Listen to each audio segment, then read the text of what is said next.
It's Darnell with Wave Oven Recipes, and today I'm going to be reverse searing some filet mignon, some steaks, in the NuWave Breville XL Smart Oven.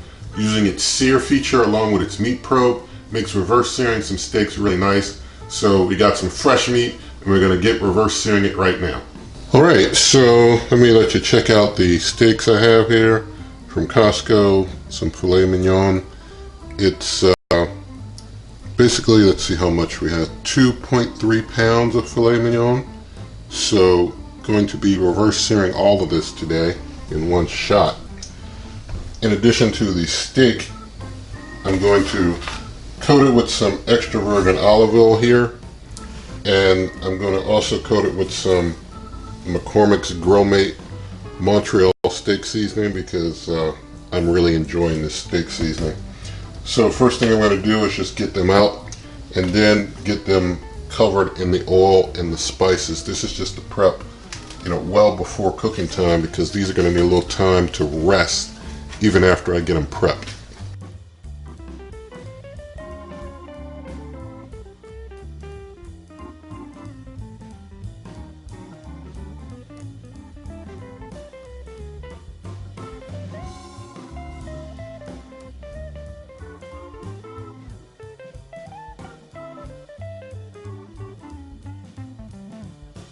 Alright, so I've gotten my filet mignon seasoned the way I want it, and of course you'll season yours the way you want yours when you do yours.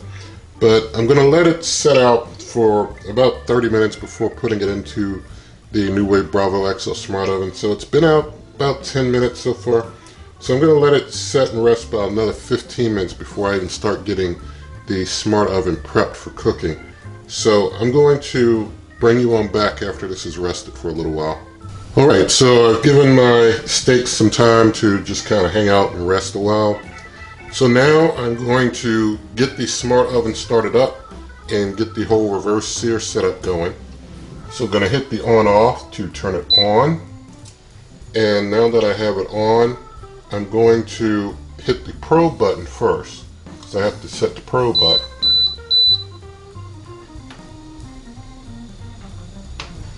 Didn't have my probe all the way in. That's why it started beeping. So just make sure you got your probe all the way in, or it gives you that little signal.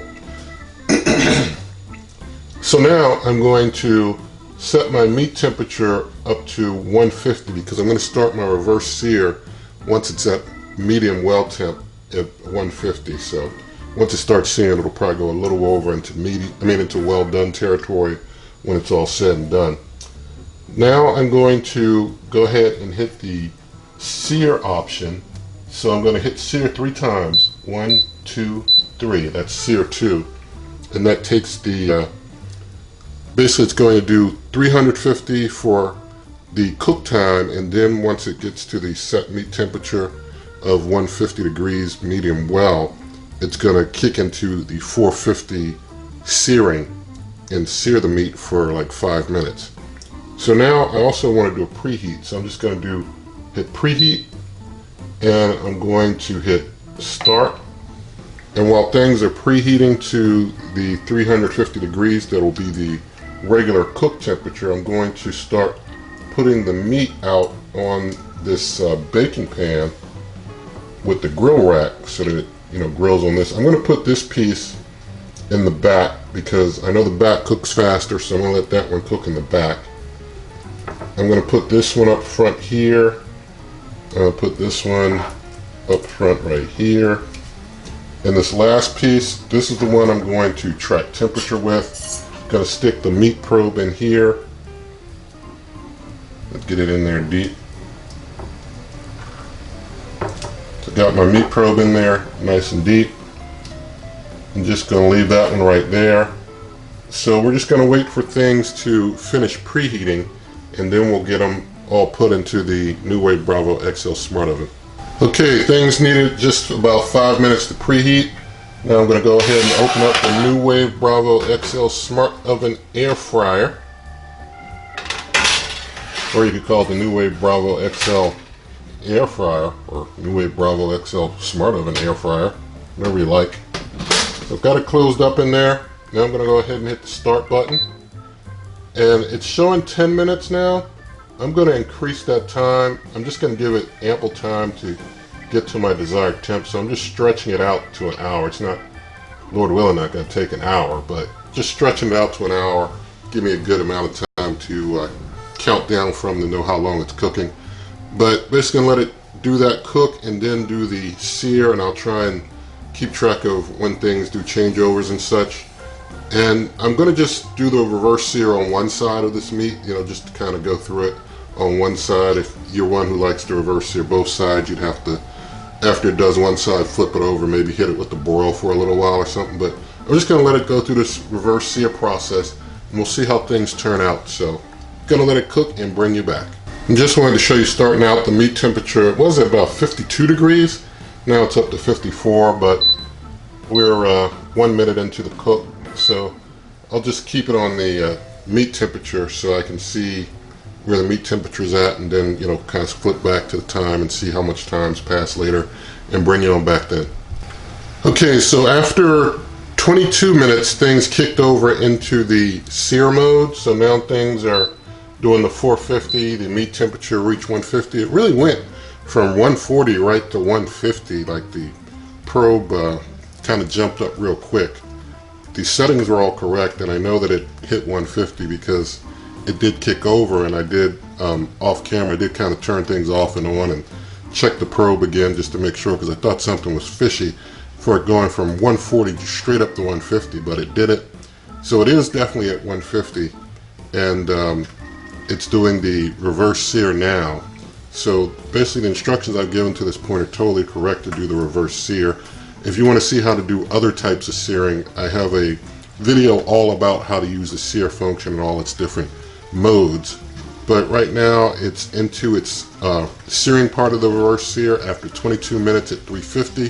So if you don't have an oven or a smart oven, air fryer, or air fryer that has the probe feature that you can lean on, then you can do 350 for a little over 20 minutes and then go ahead and just kick your temperature up to its highest setting on your cooker to do your searing. So gonna let this finish its next 4 minutes of sear and then bring you on back.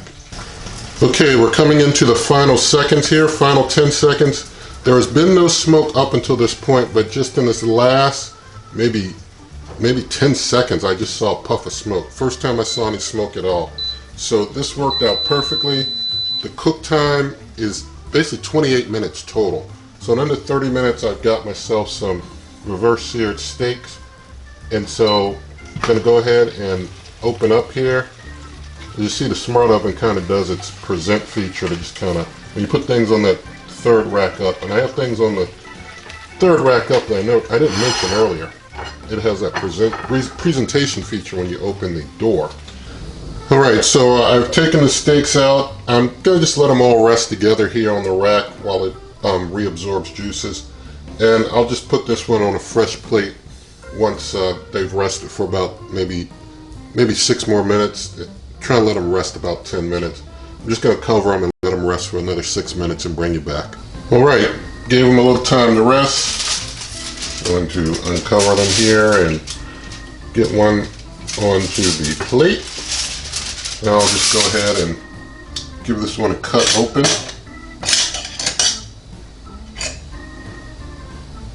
Let's cut through the center and see what's going on in there.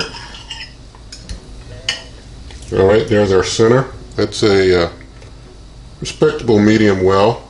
It's no red juices coming out, so it is a medium well. So pretty good.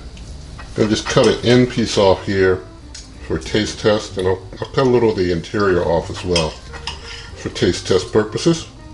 So reverse sear worked out really nice here. I'm going to go ahead and get the camera swap, and it's taste testing time. Alright, have a look at this steak here. Have a look inside there. Looks pretty good. So I'm going to go ahead, I'm going to test the end piece first.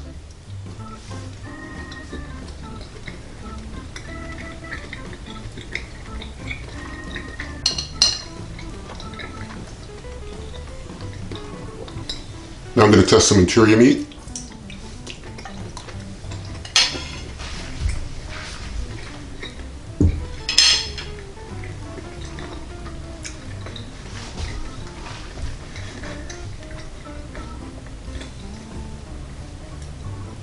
Okay, so filet mignon, always tender. The reverse sear is pretty nice. Let me hold up the top to you a little bit. It's got a little bit of searing on there. I mean, I guess I could have hit it with the broil, gave it some more sear, and you know, that's up to you how far you want to go with the searing. So basically, this is basically how you do it, though. If you want to use that probe and get things seared and get things cooked up using the probe feature, or just, you know, just seeing how it's done in the Smart Oven Air Fryer, this is how it goes with some fresh filet mignon there. So basically, I do hope you like this. You can leave your comments, give me your thoughts on it and how you would go about it. Just wanted to show you how this is done using the features of the Smart Oven here. But plenty of recipes, superwaveovenrecipes.com. Direct access to the YouTube channel, waveovenrecipes.com. Twitter and Instagram, Wave Oven Recipes. If you liked the video, give it a thumbs up. Share the video with a friend, subscribe to the channel, and good eating.